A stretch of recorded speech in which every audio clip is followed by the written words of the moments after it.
Hello my friends, and welcome back to Joe's Gunpla Garage. Today on the channel we have a very special video. We have our very first tool review. The tool we're going to be talking about today is the new Washfree airbrush from Dspiae. We're also going to be talking about their pre-mixed paints that will work in this airbrush, as well as a whole host of metallic paint markers that will also work in this airbrush, which I find pretty cool. For full transparency, my relationship with Dspiae is they DM'd me and asked me kindly to review this product open and honestly on my channel, and I said sure, I would love to work with you guys. I use Dspiae tools all the time anyways, so getting to work with one of my favorite tool brands was something that's very exciting to me. So the way this video is going to work is I'm going to put the camera up and we're going to unbox this from a first-person point of view perspective. That way you can see everything I see as I open this box. Then we'll go through the ins and outs of how to set up one of these paint bottles. And then we're going to do some tests with their pre-mixed paints, as well as with their metallic markers, because there's an attachment that lets you use these metallic markers and spray it from the airbrush. Then we're also going to do a test with some of my pre-mixed lacquers back there. That way you can see how it works with other paints. The pre-mixed paints are acrylics. I'm going to assume that the paint markers are also acrylics. After we've done some tests, I'm going to give you my honest thoughts on this and how this is going to relate to both new builders as well as seasoned builders. I would consider myself a seasoned builder, and one of the things that's a big draw for me on this is just the fact that you don't have to clean it up. Sometimes I only have an hour or two every night to build something, which prevents me from using my Awada airbrushes full time, because typically it takes 15-20 minutes to clean that up after a session, and I don't have a heck of a lot of time, so being able to just swap bottles for different colors is a big appeal to me. So without further ado, the camera's going up and we're gonna unbox this new Dspiae airbrush. So here is the top of the airbrush box. We can see what the airbrush looks like. And down here we can see the tagline, "It's time to break up with airbrush cleaner," which I like a lot. On this side of the box we can see the UPC code as well as the precautions. If you want to read those, you can pause the video and read those now. Here we have the part number on the edge of the box. And over here we can see a sort of line art view of the airbrush itself, as well as all the points of interest. So the trigger, the end cap, air valve, mixing rack, nozzle, decor piece which can pop off and be replaced with the marker rack. And then over here you can just see how to store the airbrush when it's not currently in use. On the bottom of the box we can get a simple instruction sheet here on how to use the bottle. So you pour your paint in the bottle, you take your top off the bottle and put the needle in, and then you place the end cap over the needle to hold it in place. Here they show you how to put the paint bottle onto the airbrush itself and how to adjust it to make sure it's going to spray properly. Here they teach you how to actually spray, so you can just hold the airbrush like this and then spray with your index finger. If you're using a handheld aerosol can, then you can remove the end cap so you can use it like a typical rattle can, which is a nice feature. Down here for our last set of instructions, we can see that you take the decorative piece off, you place the marker holder there, and then you place your marker in and you should be able to spray with a marker. Down here is a small troubleshooting guide on if the airbrush is having issues, how to clear clogs, which is a very nice feature because sometimes it can be a little confusing when you get a clogged airbrush and it's your first time, you kind of don't know what to do, so you end up on Google. So it's nice that this is down here to give you some troubleshooting options without having to resort to the internet. So we're going to open the box here and see what it looks like inside. Very simple packaging.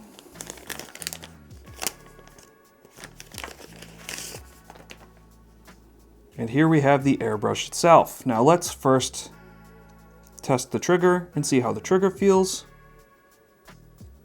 It's got a nice and smooth action on it, which is exactly what you want because a smooth action is going to be very controllable for lighter and heavier coats. And it feels pretty good in hand. Do like the way that feels. These two red pieces down here are holders for the airbrush. So you can store the airbrush like that. And it's got a nice gap there so you can leave the hose connected. And here we have our marker rack. So all we have to do is remove this decorative piece here on the top.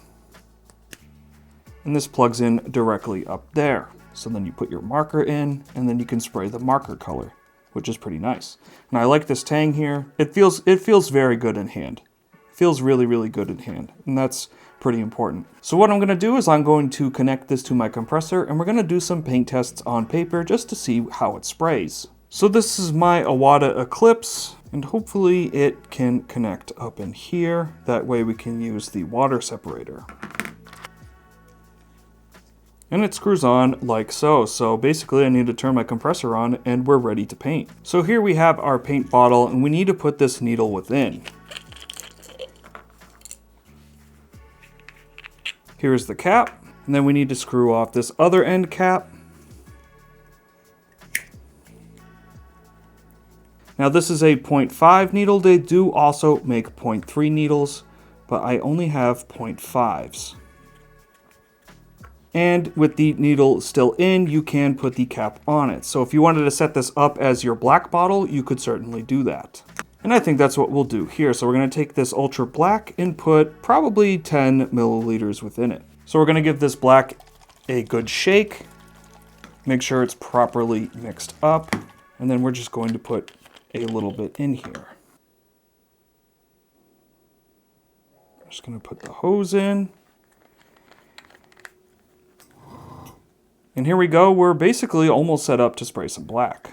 Now, I do have the airbrush connected to my Sparmax air compressor that I got from Hobby Lobby, and I have the PSI set to 30. It's got some very, very nice trigger control. It's a very nice trigger, very easy to control. So next we're going to load this in, and we just simply screw in the bottom. Now we just screw it in, and we want the needle to line up properly. We don't want the needle to be above the nozzle. We want it to be perfectly in line, so to speak. That looks pretty well aligned to me, and we also want it aligned on the front. So if this isn't aligned, you can loosen this ring here, align it properly, and then tighten it down. So that looks decently lined up to me, and I'm going to be spraying onto some paper just to see what the spray pattern looks like. So here we are at the spray booth, and we're going to test this out now. Now, if the mic quality changes, it's because I did the voiceover on the computer rather than through my lapel mic, because the fans for this spray booth are pretty loud. Before you start spraying, you want to double check to make sure the nozzle is aligned properly with the airbrush. I found the easiest way to do this is to spray onto some paper nearby. Slowly screw the paint bottle until the paint sprays out. This comes in handy when you start swapping colors. Because this airbrush isn't on a variable needle, the only way to control the spread of your paint is your distance from the target. If you want to cover a larger area, you'll hold the airbrush farther away while spraying a lot of air, but keep in mind you'll have a lighter coat. You can get decently precise lines by holding the airbrush closer and using lighter air, but be mindful it's really easy to push too much air out and pool the paint. Practice makes perfect, and in practicing with spraying on some paper for about an hour, I got a pretty decent handle on how to make this airbrush work for me. Very easy to pick up and run with. I wanted to see if this airbrush would be able to pull off some pre-shading effects, and while it's not as precise as a needle-driven airbrush, it will still do the job for larger surfaces. I pre-shaded this base as best as I could, and I'm sure with more time I could get these groupings in tighter as well. My camera setup for this was a bit intrusive, which contributed to a few of the lines being a little sloppy. But I didn't think this was a bad attempt at pre-shading with a new brush. I suspect the 0.3 bottle needle will help move this grouping in tighter as well.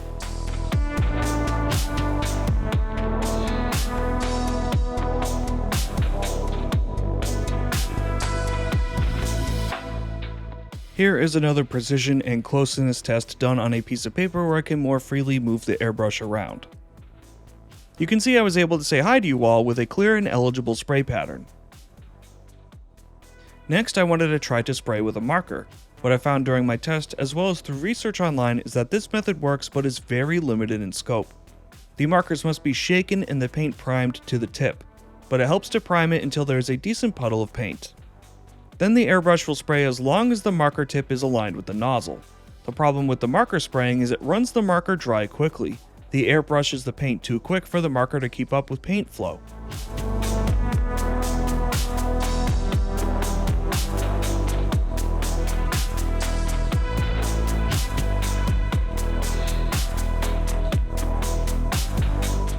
What this results in is you having to remove the marker to reprime it after a few minutes of spraying.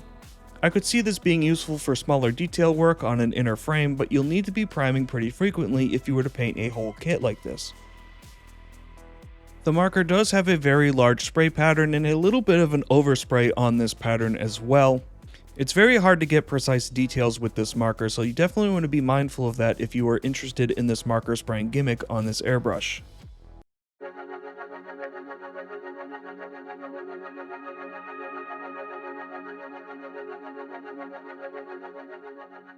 Finally, to test how well this brush moves lacquers, I used some Gaianotes orange yellow and it sprayed with absolutely no problem.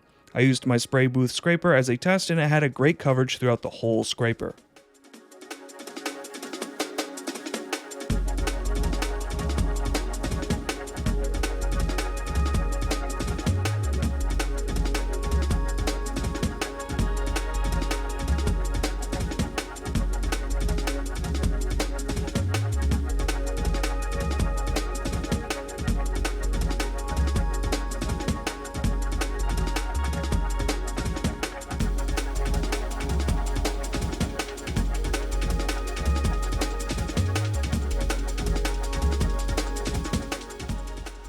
This is a no clean required airbrush, but I noticed some paint grime on my brush, probably from my method of making sure the needle was aligned. A swab of alcohol was enough to clean this up really quick, much quicker over a standard needle action airbrush.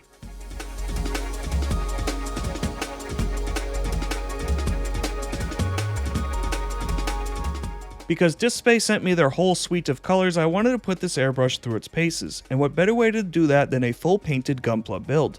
For this I'm going to use a high-grade Zaku 1, and we're going to go for a tops custom.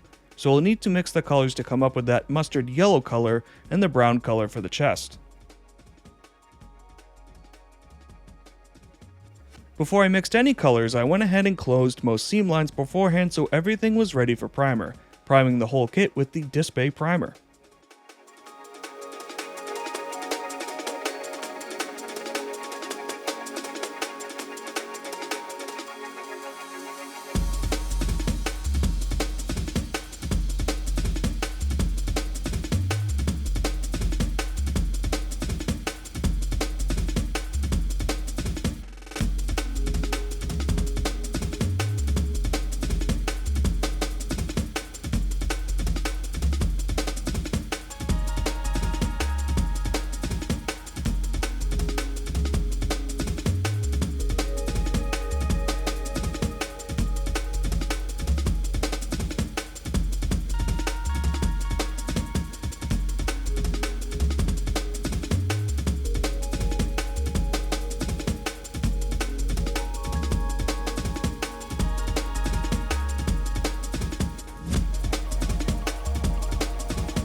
I mixed a light gray with some black and white paint and used this for the weapons and the body trim.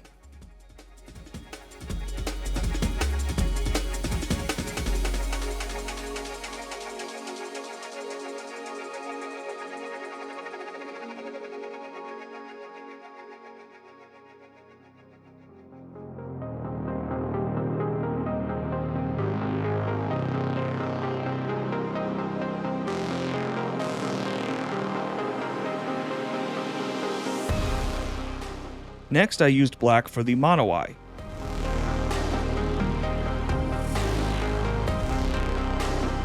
I mixed a green by using Dspiae green with some black mixed in for a darker look.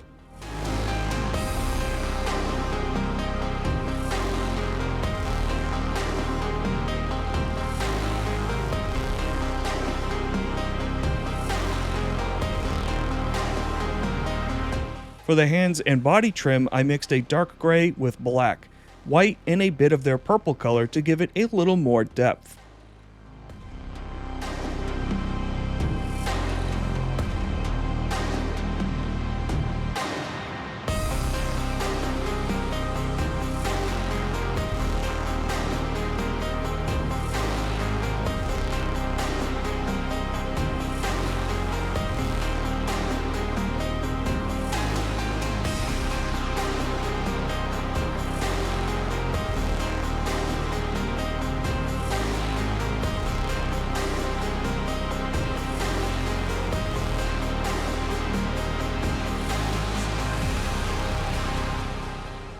For the brown, I mixed red, yellow, and blue together with a bit of black to make it a smidge darker. It's not a perfect brown, but good enough for going off the top of my head.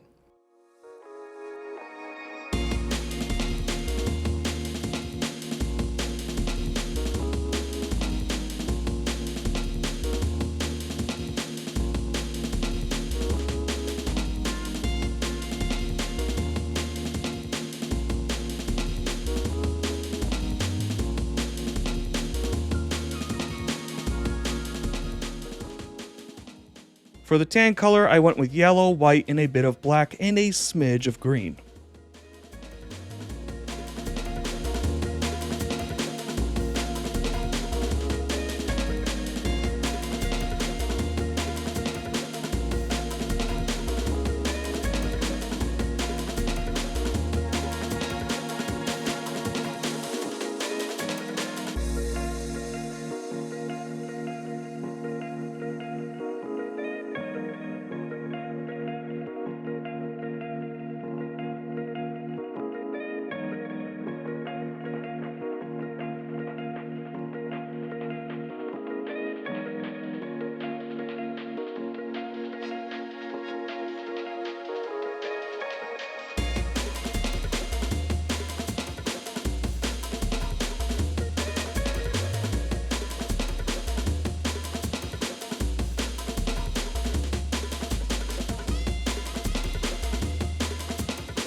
And for the red, I used the red straight from the bottle for the thrusters.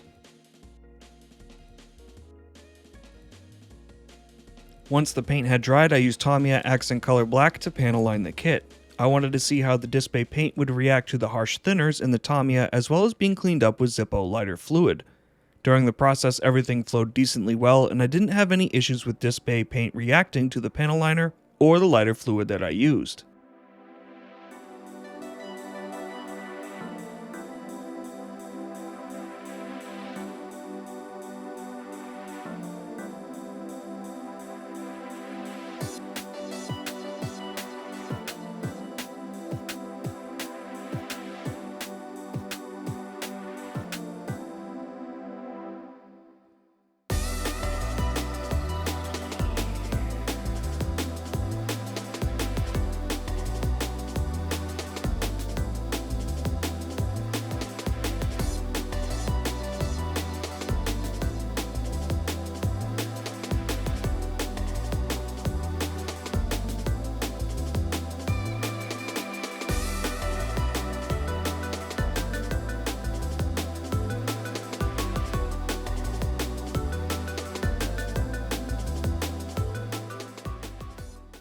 I wanted to make the Heat Hawk activated, so I used the metallic markers just to make short work of it.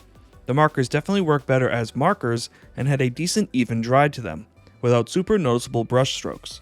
I used a gold, then yellow marker to give it more of that gradient look.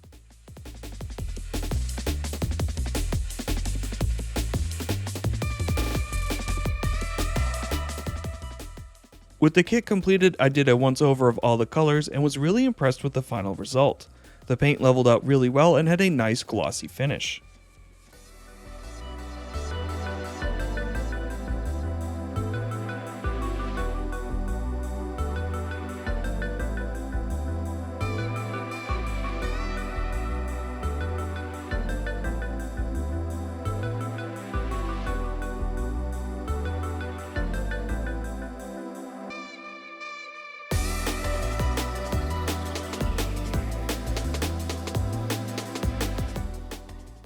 I'm not done yet though. Since Top's custom is seen in 8th MS team and is even weathered in that series, it didn't make sense to leave it clean looking. Using the black Dspiae paint, I took a cotton bud and stamped it dry, allowing me to press lightly and add some chipping weathering to the Zaku. I went around the whole kit with this cotton bud spinning it to ensure the patterns were random, while paying attention to make sure I got the edges chipped. I wanted this Zaku to look like it had recently been walking through a muddy forest. I wanted the chipping to emulate what it would be like for a Zaku to brush up against dense branches and foliage. Once I was satisfied with the chipping, I broke out some Tamiya weathering palettes and added some rust and grime to the legs to emulate that mud it had previously traversed, as well as some of the soot for the armor for general grime. You'll see the Tamiya weathering pattern towards the end of the video. I wanted to keep this section more focused onto the chipping effect that the Dspiae paint had with the cotton bud.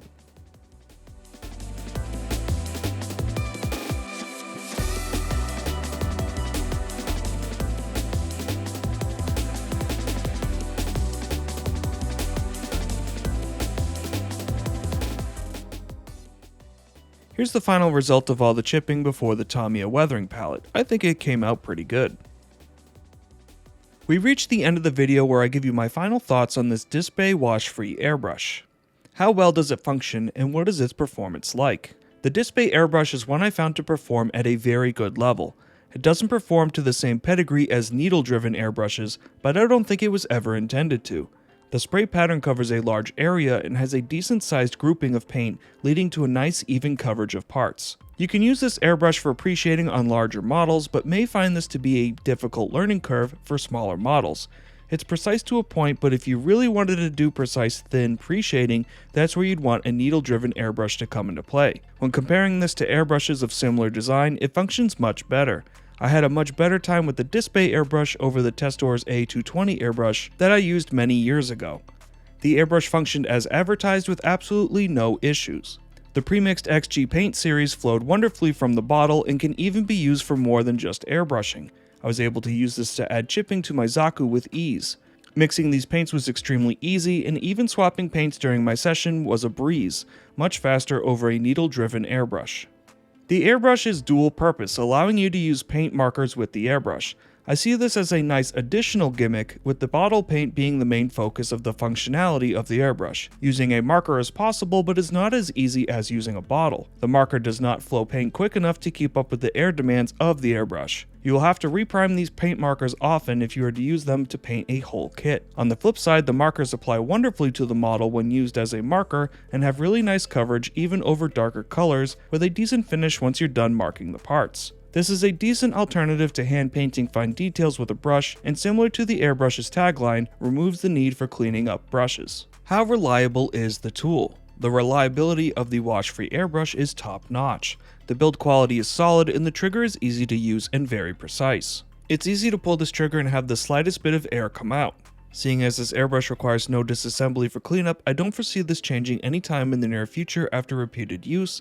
I think this airbrush is going to last quite a while. The paint flows well and looks nice, but like most other acrylic paints, it is rather weak, so you'll want to spend some time sanding your parts and clearing areas that will rub, as it's very easy to scratch this paint off your parts while articulating the kit. This isn't a Dspiae paint problem and is a common Gunpla conundrum to deal with, but this may be something a newer builder is unaware of, so I'm mentioning it here. How easy is the tool to use, and does it have a learning curve? In terms of learning curve, I would say for simple techniques, this is incredibly easy to pick up and start spraying. During my paper tests, I was impressed with how quickly I was able to pick up this new platform and start running with it. When it comes to advanced techniques, this will take some time to learn. Techniques like gradients and pre-shading will be difficult with this airbrush at first until you can really get the distance, air, and trigger discipline down pat. And that will really only happen with time and experience with this airbrush. Even so, once you've learned this tool inside and out, it won't be as precise as a needle-driven brush. How will this tool fit into your workflow? The workflow is very important, and everyone has their own way of doing things. How well this airbrush fits into your workflow relies entirely up to you.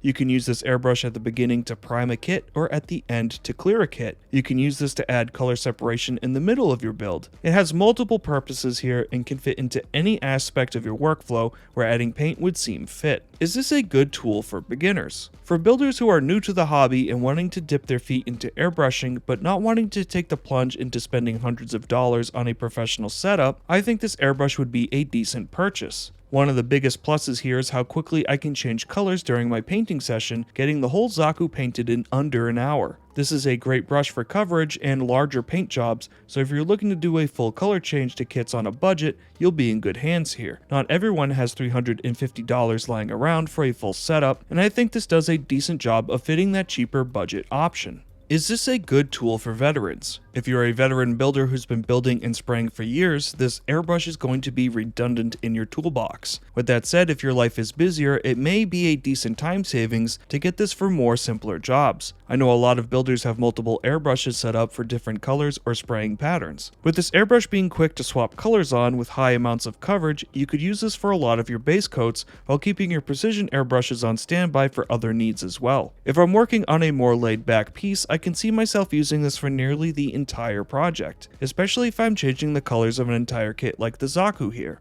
For a guy like me who only has a few hours a night to work on hobbies, it's nice to take the cleaning aspect out of airbrushing so I can focus more on my build at hand. If you don't have any issues cleaning or swapping colors, then you can stick with your professional grade airbrushes. Is the tool priced correctly?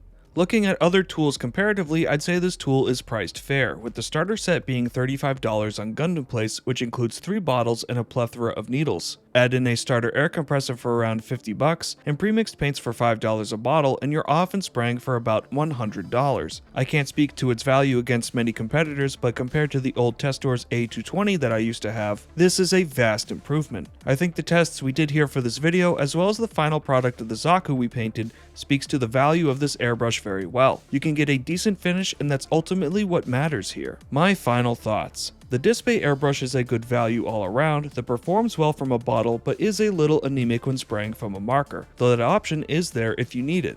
I think this is a decent airbrush for beginners wanting to dip their toes into getting into airbrushing, and even though I'm a seasoned builder, this will be a nice to have tool in my toolbox, only being outclassed by my Iwatas. For a guy like me with a full OT time job and a YouTube channel to run, I see myself getting in more paint sessions during the week simply because of this airbrush. Though it's definitely not as capable as my Iwatas, it does have its place, and that's saving me time. As we all know, time is the most valuable commodity of our lives, and every little bit saved adds up. For my professional builds like my Resin Rosen Zulu that's in the backlog, I'm still going to use my Iwatas for the entire thing, as that's what I'm most comfortable with, and I want that project to be as perfect as possible. But for a more laid back build like this Zaku 1, you could definitely use this and get a nice end result, giving you a kit that's entirely of your own and something to be proud of. Thank you all so much for tuning into my review of the new Dspiae Washfree airbrush. I hope you found the information here intuitive and helpful. There's been a lot of chatter about this airbrush recently, and I did my best to give you as honest of a review as possible, both from a beginner standpoint as well as a veteran standpoint. This channel wouldn't be as successful as it is without the help of my amazing subscribers. You guys make the impossible possible. Thank you for supporting me and the channel. Until the next video, be sure to stay safe, have fun, and happy building.